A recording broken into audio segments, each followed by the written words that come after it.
Vous connaissez l'importance que j'accorde à cette réunion de coordination. Et j'insiste sur réunion de coordination, qui pour moi est une occasion d'échanger avec mes principaux collaborateurs chargés de mettre en œuvre la politique de santé au niveau régional. Il est vrai que le niveau régional interagit très régulièrement avec le niveau central à travers divers modes d'échange, des échanges téléphoniques, par email, des rapports écrits, etc. Mais rien n'est semblable aux discussions directes que nous pouvons avoir autour d'une même table. Ainsi, en quelques heures, je peux écouter l'ensemble des 14 médecins-chefs de région, entendre leurs préoccupations et partager des expériences enrichissantes pour les uns et les autres. De plus, tous les MCR réunis ont l'opportunité de présenter l'état de mise en œuvre de notre politique de santé dans leurs régions respectives.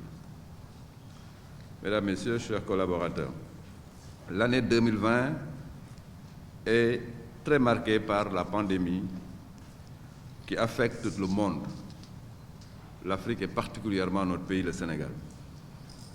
C'est peu de dire que c'est une année difficile.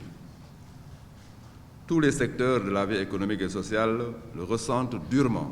La santé et l'action sociale ne font pas l'exception. D'ailleurs, on est au centre de cette crise.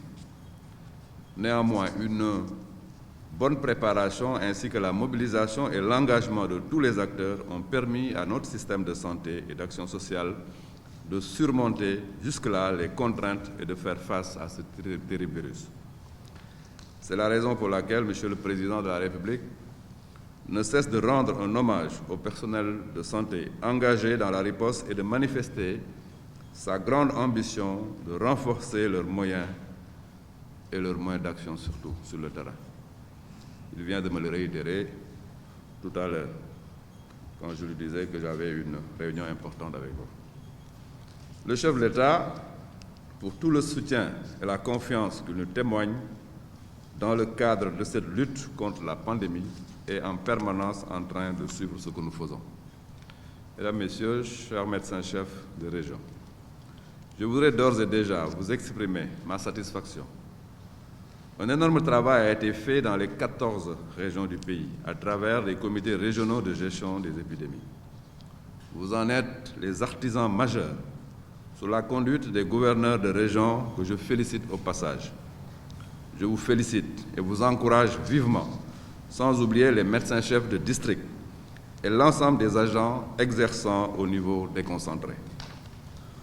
Au prix de nombreux efforts et sacrifices, vous travaillez pour garantir aux populations le bien-être cher à la personne humaine. Je note que les situations épidémiologiques varient d'une région à une autre, que les régions ne disposent pas des mêmes ressources. Malgré tout, en tenant compte de vos spécificités régionales, vous mettez en œuvre les stratégies adaptées, avec des moyens qui, il faut le reconnaître, ne sont pas toujours suffisants. L'État a fait d'énormes investissements pour assurer une riposte forte et coordonnée.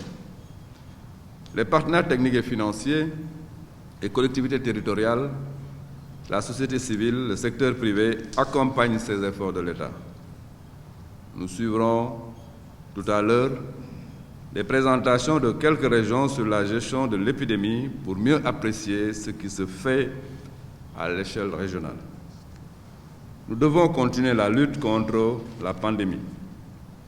Nous devons également poursuivre les interventions sanitaires de routine si nous voulons préserver les acquis du système et éviter de fragiliser les performances que nous avons obtenues à travers les approches intégrées et porteuses d'impact. Une présentation sur le niveau d'atteinte des indicateurs est prévue. Cet exercice nous permettra de connaître les gaps et d'arrêter les mesures idoines à mettre en œuvre pour les combler avant la fin de l'année 2020. Dans cette même dynamique, nous partagerons le projet de plan d'investissement pour un système de santé résilient et pérenne. Ce plan fera l'objet d'un conseil présidentiel, en principe, avant la fin de ce mois. J'attends une confirmation de la date. Il m'a paru donc important de le partager avec vous et de recueillir vos contributions avant son adoption. Mesdames, Messieurs, j'attends de cette rencontre des échanges fructueux et constructifs, comme ce fut le cas lors des précédentes réunions de coordination. Les objectifs sont clairs. Plus d'engagement dans la lutte contre l'épidémie à Covid-19 en vue de mettre fin à la propagation du virus. Une relance réussie des programmes prioritaires de santé et l'atteinte des indicateurs définis pour l'année 2020. Je termine mon allocution introductive sur un chantier en cours qui est essentiel à mes yeux.